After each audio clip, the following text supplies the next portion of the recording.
Welcome to Full Frontal Fatherhood. My name is Julian Redwood, and today I'd like to talk to you about a shadow aspect of being a parent.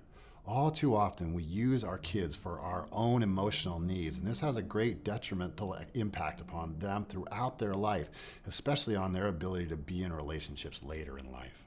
If we don't have a strong relationship with our partner and therefore getting all of our intimacy needs met from them, we'll look to our kids as a safe place to feel emotionally connected. We'll hold to them in moments when they actually want to move away.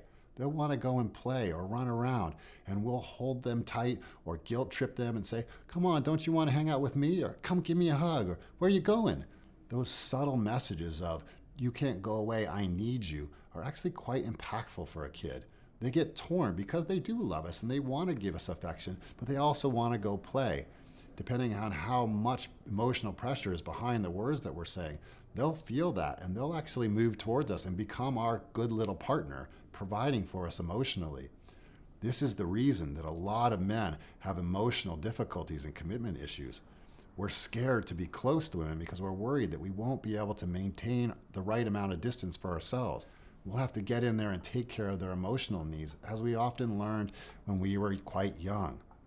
This also happens a lot between dads and daughters, where we men finally feel safe to be really close to a feminine form. It's obviously a wonderful place, and love is a wonderful healing thing for them. But if we're in there getting our own emotional needs met, then it can be quite detrimental on them, as they can come with unrealistic expectations about what a relationship means. And this can affect their ability to be in relationships later on in life. So the thing that we need to do is to watch.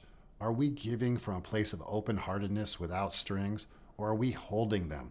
When they want to run off and play, or they don't want to interact with us, do we allow for that and just sit back and be available for when they come to us? Or are we pulling on them, either physically saying, "No, stay here," or guilt tripping them like, "No, where are you going? Come on, what about me?"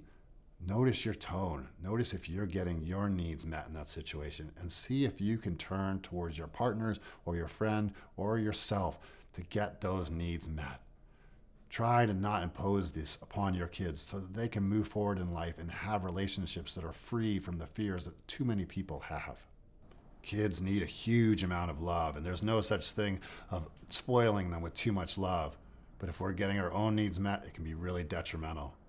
Do what you can to give them that love that they need and get your love that you need from somewhere else.